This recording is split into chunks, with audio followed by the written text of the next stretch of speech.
In this video, let's discuss some of the key points in maxillary sinus.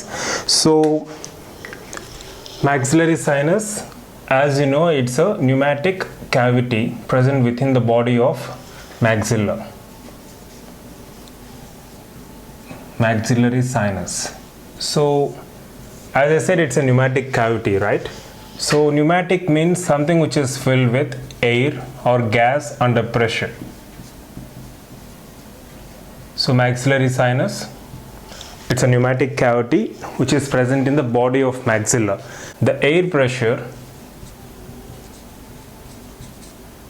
within maxillary sinus is approximately 0.7 to 4 mm of water during normal inspiration and expiration. So that's the normal air pressure of maxillary sinus. And coming to the volume of maxillary sinus, the volume is in the range of 4.5 to 35 ml, and the average volume is 15 ml, right? So these are some of the important values related to maxillary sinus. And as you know, maxillary sinus, it's a four-sided pyramid. So it's a four-sided pyramid. So this is how it's located or oriented within the body of maxilla.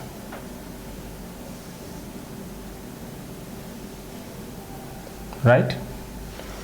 So you have base towards the medial side on the nasal cavity, facing the nasal cavity, and the lateral side or tip of the pyramid or apex of the pyramid facing towards the lateral side or pointing towards the body of zygomatic bone, right? So that's the orientation of maxillary sinus. It's a four-sided pyramid. A four-sided pyramid, right? And coming to relations of these maxillary sinus, so we'll discuss relations, anatomic relations. So anteriorly, maxillary sinus is related to maxilla. Posteriorly, it's related to infratemporal fossa.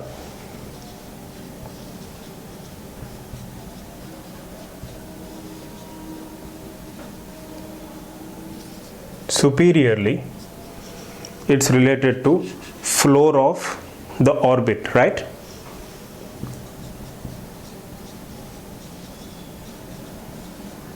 And inferiorly, it's related to the palate as well as alveolar process.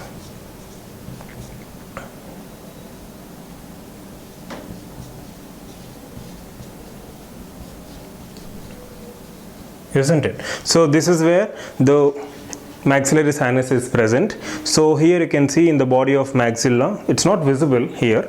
However, it's oriented in this direction with base towards the medial side facing nasal cavity and apex towards the zygomatic bone, right? So that's the orientation of the maxillary sinus within the maxillary bone, within the body of maxilla, right? Often the maxillary sinus often invades the boundaries of the body of maxilla and enters into various processes of maxilla, thereby causing pneumatization of those processes, which is termed as recess. So let me just write down here. Recess. So recess is nothing but extension of maxillary sinus into various processes of maxilla. So we have various processes of maxilla such as alveolar process, palatine process, zygomatic process and frontal process, right? So the extension of the maxillary sinus into these processes is termed as recess, right? So the frequency of invasion of maxillary sinus into various processes is in the following manner. So alveolar process of maxilla, the recess is found in 50% of cases. Palatine process, the recess is found in 1.5% of cases. Zygomatic process, the recess is found in 41.5% of cases. and frontal process, the recess is found in 40% of cases. The reason why I am discussing these percentages is, so it's quite obvious that the maxillary sinus forms recess in majority of cases in alveolar process, and this is one of the previous multiple choice question asked recently in one of the entrance exam also, right? So alveolar process we find commonly the maxillary sinus recesses, right? So that's very important. And apart from this, the dimensions of maxillary sinus are also very important, even though it's a memory based issue, but we need to by heart the values, right? Because unfortunately we have questions even from this particular area. So coming to the dimensions of maxillary sinus, so let me just write down here. So dimensions of maxillary sinus during various stages of development: during perinatal, 1 year after birth, 15 years, and adults, right? So coming to dimensions, so we have the length of sinus, the height of sinus, and the width of sinus. So 3 categories. So the length of sinus is nothing but anteroposterior. This is the sinus, right? Anteroposterior extension of sinus is length of sinus, whereas height of sinus is supero-inferior dimension, whereas the width of sinus is mediolateral extension of sinus, right? Hope it's clear. So during perinatal period, the length of sinus is approximately 7 to 16 mm, it's in millimeters, and the height is 2 to 13 mm, and width is approximately 1 to 7 mm, right? And at 1 year after birth, the length is 15 mm, the height is 6 mm, whereas the width is 5.5 mm.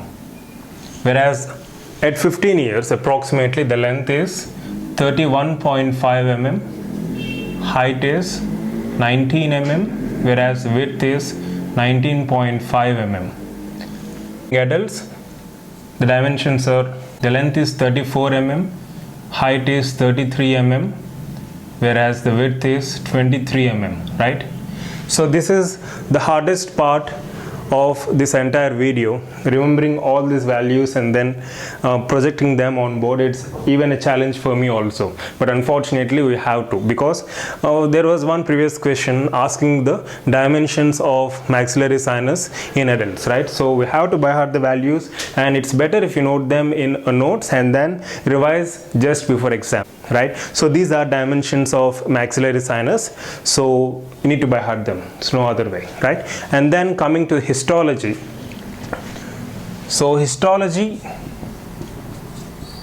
maxillary sinus, the sinus lining is derived from nasal epithelium of middle nasal concha.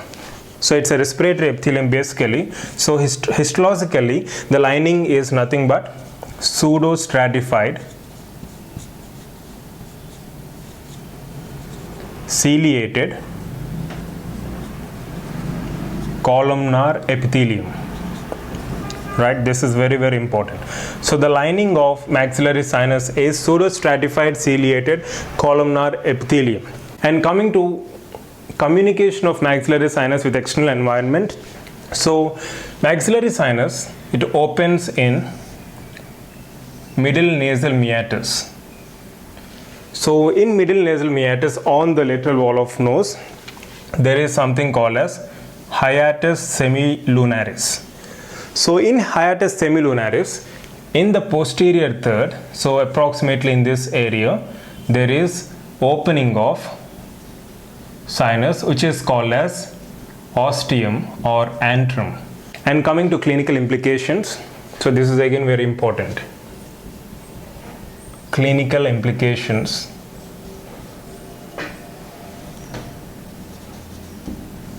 So the tooth or the teeth which are in close proximity to maxillary sinus, to the floor of maxillary sinus, are maxillary first molar followed by maxillary second premolar followed by maxillary second molar in decreasing order of their proximity to the floor of maxillary sinus. So maxillary first molar is very much closely associated with maxillary sinus, followed by maxillary second premolar, followed by maxillary second molar. And also remember that the floor of maxillary sinus, so we have this floor, right? The floor of maxillary sinus dips in between maxillary second premolar and maxillary first molar. So the floor dips in between these two teeth, right? That's important. And also in case of pituitary gigantism,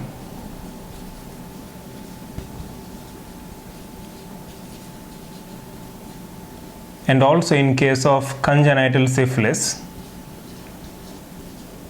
there is alteration in size of the sinus, not just maxillary sinus but also the overall sinus sizes. So in case of pituitary gigantism, there is increase in overall dimensions of sinuses including that of maxillary sinus, whereas in case of congenital syphilis there is decrease in size of sinus, right? So these are some of the important points pertaining to clinical implications of maxillary sinus. And to summarize, maxillary sinus is a four-sided pyramid which is located in the body of maxilla, and it opens through middle nasal meatus, in specific in the posterior third of hiatus semilunaris, right?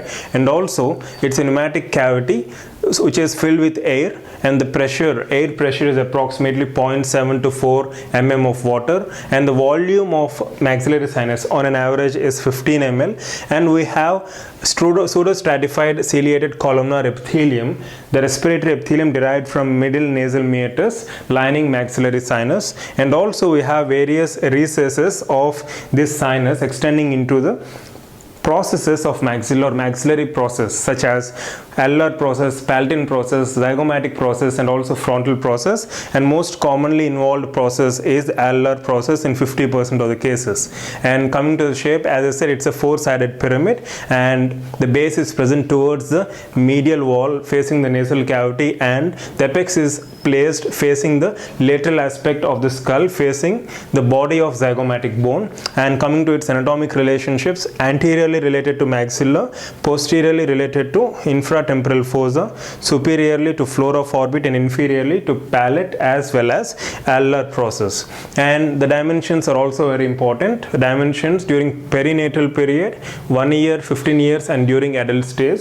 So we need to by heart all those values. And coming to clinical implications, the most important thing here is the relationship of maxillary teeth, maxillary posterior teeth, to that of maxillary sinus, where maxillary first molar has close proximity to sinus, followed by maxillary second premolar, and then maxillary second molar. And also in cases of pituitary gigantism and congenital syphilis, there is alteration in the dimension of sinuses, right? So these are some of the key points pertaining to maxillary sinus. Hope it's clear.